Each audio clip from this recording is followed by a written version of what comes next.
today I will be counting down my top 10 favorite roller coasters in this video. So let's get right in. Coming in at number 10 is Diamondback at Kings Island in Mason, Ohio. So this is my favorite B&M hyper coaster over Behemoth at Canada's Wonderland out of the 4 I've ridden so far. The other 2 being Thunder Striker and Raging Bull. So this ride is just great from start to finish, except for the mid-course brake run, which is kind of holding this ride back. But this ride just has some really good log floater airtime, and it lasts for a while. And it's almost perfect, but it has quite a bit of a rattle, which kind of holds it back from placing higher on this list. Coming in at number 9 is Millennium Force at Cedar Point in Sandusky, Ohio. This is the original Giga Coaster built by Intamin, which opened in 2000. So what makes this better than Diamondback? It is smoother in some of the trains, not all of them. Red Train was rougher than Diamondback. It did not have a very nice ride experience in the Red Train. Yellow Train's a little slow for me. The Blue Train's probably the perfect one. You get a really smooth ride. You get some good pacing. I mean, the middle of the ride is where it starts to die, but you just gotta love that first drop and first overbank. The first drop, you feel like you're floating forever. The first overbank causes me to gray out on a hot summer day. And there's a giant airtime hill, which offers some great floater airtime, which is some of the best airtime on the ride. And then there's a small little bunny hill at the end, which offers some great airtime, and it's probably the strongest airtime on the ride. Coming in at number 8, which is Goliath at Six Flags Great America. This is an RMC topper track which opened in 2014. This is my least favorite RMC for one particular reason. It's just too short. This ride has a fantastic layout. It's got good pacing. It's pretty much a perfect layout. But it's just really short. It feels like it's over in the blink of an eye, which is really just disappointing because this layout is really good. I really like the zero-G stall. It's really nice. It gives you some great hang time. The dive loop's just okay, but there's one speed hill that's really good.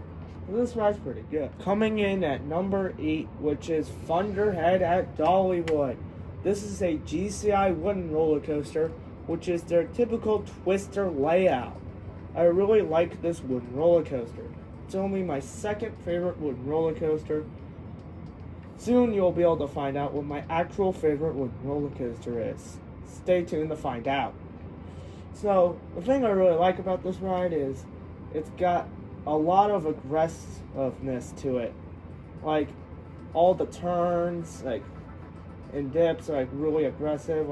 They sneak in airtime pops like on a lot of GCI twisters, like those sneaky little airtime pops. The twisted first drop is really fun. It's really fast paced. It's got a perfect amount of roughness, but it's not too rough. It's got rapid direction changes. A nice station flyby. This ride's overall really solid. Coming in at number 7, which is Copperhead Strike at Carowinds. This is a Mock Rides multi-launch coaster. I really like this ride. This ride's compact. It's got some good intensity.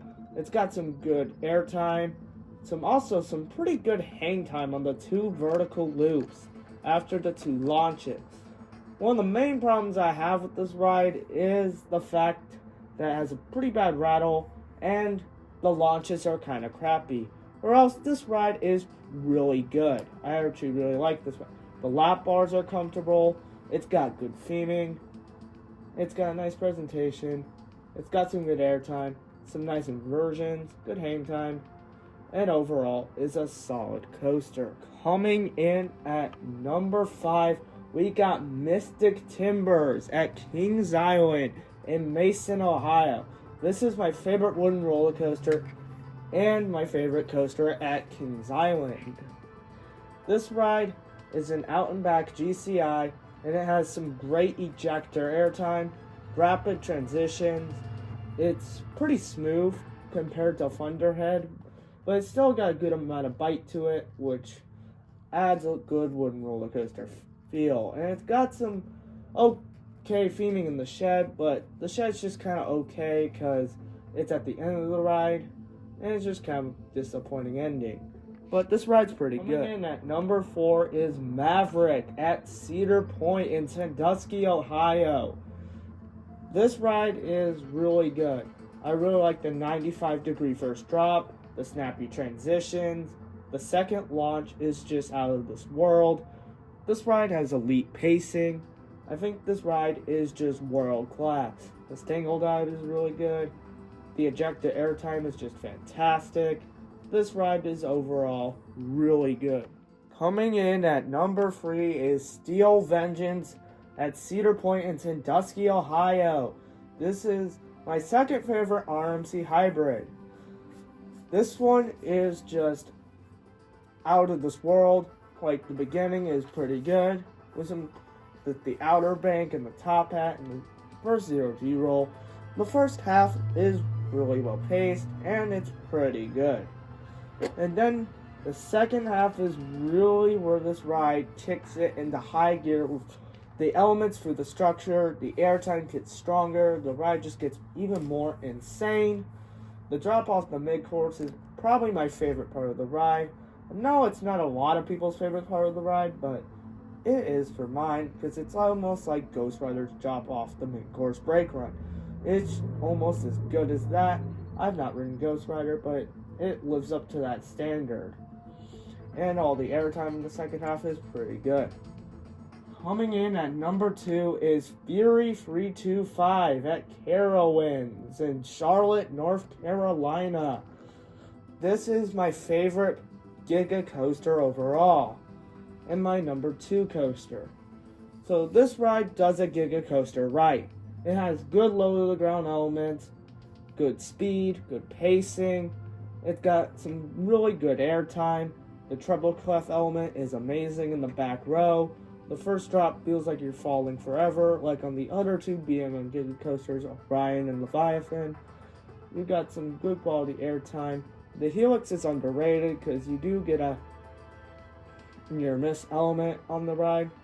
So this ride's really good. Coming in at number 1 is Lightning Rod at Dollywood in Pigeon Forge, Tennessee. This ride is pretty much perfect. Like, you got a really good first drop. It's really good in the back row. You get some really good ejector airtime. You got a really good wave turn. My favorite wave turn on RMC. You're just hanging 90 degrees for a long time. And it's got some good ejector airtime. You got some really good airtime hills. You got the famous quad down, which is the best part of Lightning Rod. You get 4 back-to-back ejector airtime moments, which makes this ride perfect. It's got good airtime, good pacing. It's not repetitive like Steel Vengeance, and I think it's my number 1 coaster overall. Thank you guys for watching. Please be sure to like, share, and subscribe, and I'll see you all next time.